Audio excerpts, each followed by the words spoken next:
Welcome back to The Deep Dive, where we unpack the stories behind the numbers. Today, we're digging into the fiscal third quarter 2025 earnings call for Burlington Stores, ticker BURL. And this one is built around a really fascinating paradox. Management comes out, they delivered this report with a huge profit beat, they raised their full-year guidance, and they're talking up this super confident long-term plan. And the market's reaction? A total rejection. The stock just cratered, dropped over 12% right out of the gate. So our mission today is pretty simple. We have to understand that contradiction. Why did a report that, on its face, showed so much operational strength get, vetoed so hard by the street?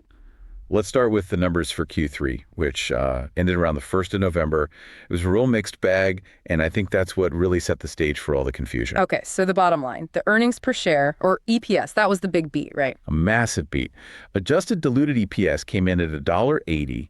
That's up 16% year over year, and consensus was looking for something like, $1.60. So a 20-cent beat, in retail, that's not just a beat, that's a statement. It absolutely is. Usually that signals everything is firing on all cylinders. Yeah. But the top line, the sales numbers, they told a completely different story. The miss. The miss. Revenue was $2.706 billion, which was just a tiny bit shy of expectations. But that small miss, it pointed to a much bigger problem. And that problem was comparable store sales, the comps. This is what triggered the sell-off. This is it. Comps grew only 1% year over year. The street wanted 2.5%, maybe 2.6%. But the real issue, the thing that set off alarm bells, was that their peers, the other off-price guys, were posting comps of 6% and 7%. Oof. So that's not just a miss, that's a huge gap. A massive gap. And the market just zeroed in on that. It ignored the incredible profit beat and said, we're worried about your ability to actually compete and drive traffic. Which leads us right into the core of it all. How did they pull off a 16% jump in earnings if their sales were essentially flat? We have to unpack this margin story because that feels like the magic trick here. It really was. It was just a surgical job on cost management.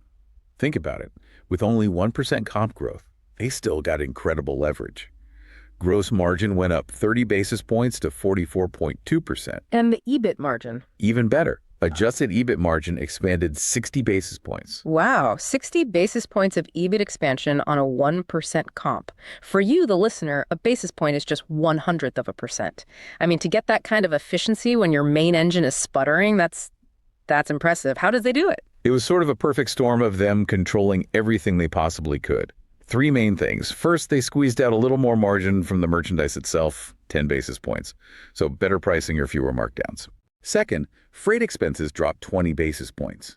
That's just capitalizing on better logistics, lower shipping rates. And third, they just found leverage everywhere. Supply chain, sourcing, even in the stores with things like payroll. They were just incredibly disciplined. So they prioritized profit over just, pushing sales at any cost. Exactly. Okay, but let's go back to that 1% comp. That's the wound the market reacted to. Management's explanation was, it was mixed, and they pointed to one big thing. Ah, yes. The classic retail defense. They lean so heavily on the fact that shoppers still think of them as the old Burlington Coat Factory. Which makes them really sensitive to the weather. Extremely sensitive. And they had proof. They said, look, cold weather, stuffed coats, boots, all that. It was down double digits early in the quarter when it was still warm. And then the weather finally turned. Right. And as soon as it got cold in mid-October, they said comps shot up into the mid-single digits and stayed there. So they argued that proves it was mostly a weather problem. But this next part, I think, is where you see the real risk. They actually admitted something pretty telling.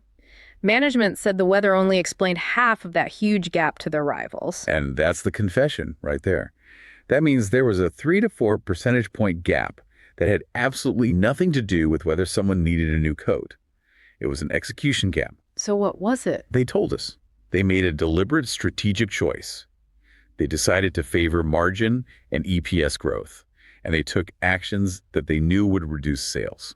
That's a bold move in retail, prioritizing profit over market share in the short term. It is, but you can see the logic. They cut back on inventory receipts in some categories, especially home, where tariffs were a problem. By doing that, they forced a faster turn, avoided markdowns, and protected their margins. But the trade-off was lower sales volume and less traffic. So they basically went on diet. They're leaner, more profitable, but the market looked at the sales line and said, you look a little weak compared to the other guys. That's the perfect analogy. The market wants it all. And Burlington proved they have the muscle, the margin control, but maybe they sacrificed some of the speed.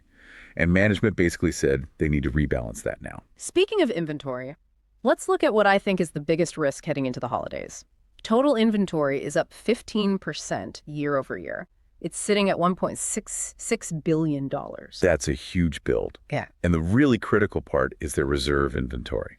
For listeners, that's basically their stockpile of opportunistic buys, stuff they can deploy fast to chase trends. And what's that number looking like? It's now 35% of their total inventory. That's up from 32% last year. Now, management will tell you that's ammunition. It gives them flexibility. But the market looks at that pile of stuff and just sees risk. Because if they can't sell through it cleanly in Q4, The whole margin story could just completely unwind. All that discipline for Q3 could get wiped out by holiday markdowns. that fear is definitely baked into the stock price. But on the capital side, they look solid. Liquidity strong, $1.5 billion. And they're buying back their own stock, $61 million in Q3 alone. Well, their confidence is structural. You can see it in their store expansion. That's the real engine driving their total sales growth. They opened 73 net new stores just in the third quarter. Wow, 73. Yeah, bringing the total to over 1,200. And they're speeding up. And they're being opportunistic about it, right? Picking up leases from other struggling retailers. Absolutely. They're planning for 104 net new stores in fiscal 25 and at least 110 in fiscal 26.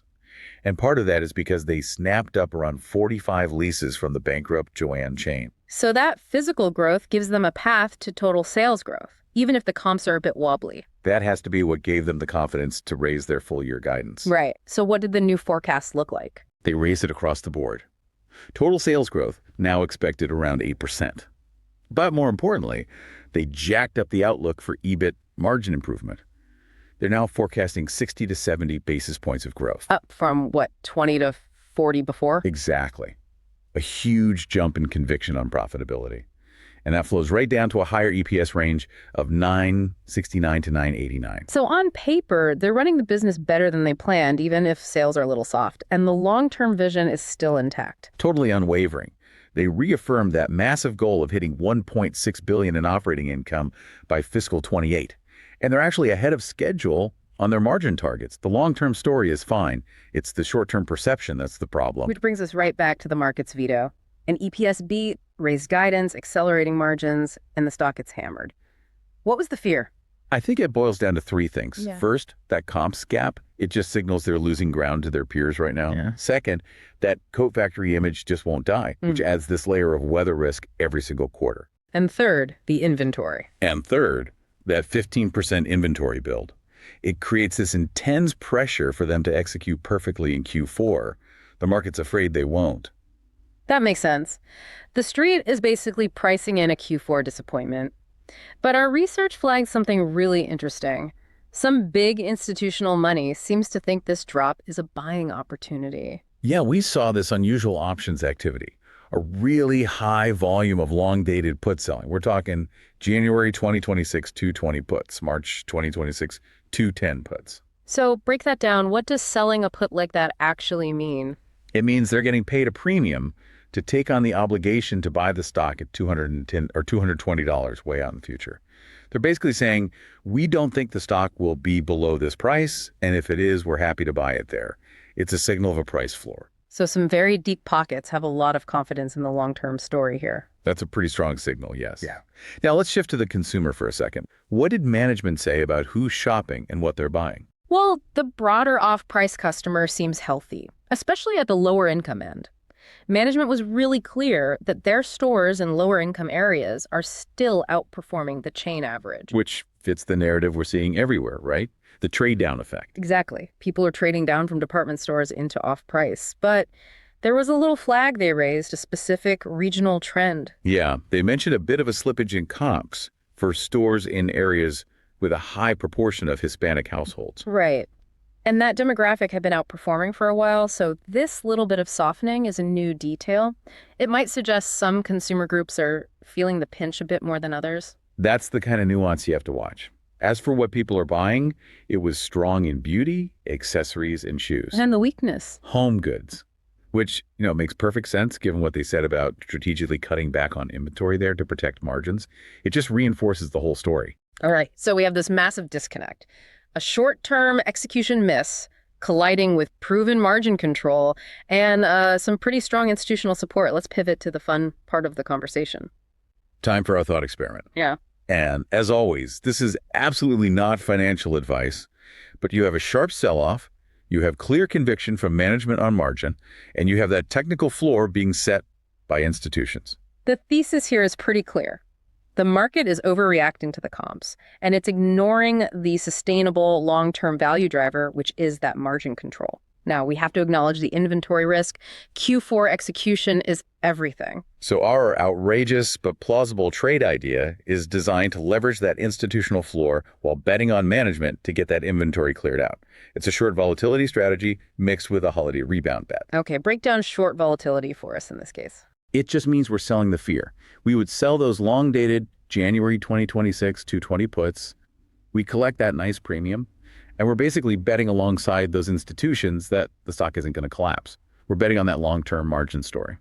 And what do we do with the premium we collect? We use a piece of it to place our short-term bet. We buy a shorter-dated, out-of-the-money call option, maybe something that expires in March.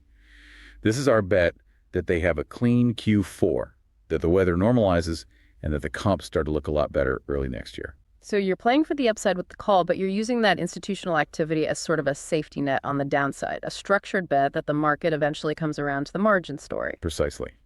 They bought margin control at the expense of sales, and the market punished them for it. The trade is a bet that the market eventually realizes its mistake. So to wrap this all up for you, Burlington is all in on a store growth and margin expansion model. Their full-year profit guide is raised, their 2028 targets are strong. The long-term thesis looks pretty solid. But the market right now is completely fixated on the near-term sales execution. They just can't get past that comp gap, especially with the weather sensitivity and that big pile of inventory they have to sell through. Management made a really interesting point. They said off-price market share gains mostly come from traditional retailers, not from each other. That's the structural tailwind for the whole sector. So here's our final provocative thought for you to chew on. If you believe in that structural advantage, that the pie is growing for everyone in off-price, how much of this short-term execution risk should you be willing to tolerate before you decide that Burlington's piece of that pie is being consistently stolen by its better executing rivals? That's the balance every investor has to find with BURL right now. Thank you for joining us for this deep dive into Burlington Stores' Q3 results. We'll talk to you again soon.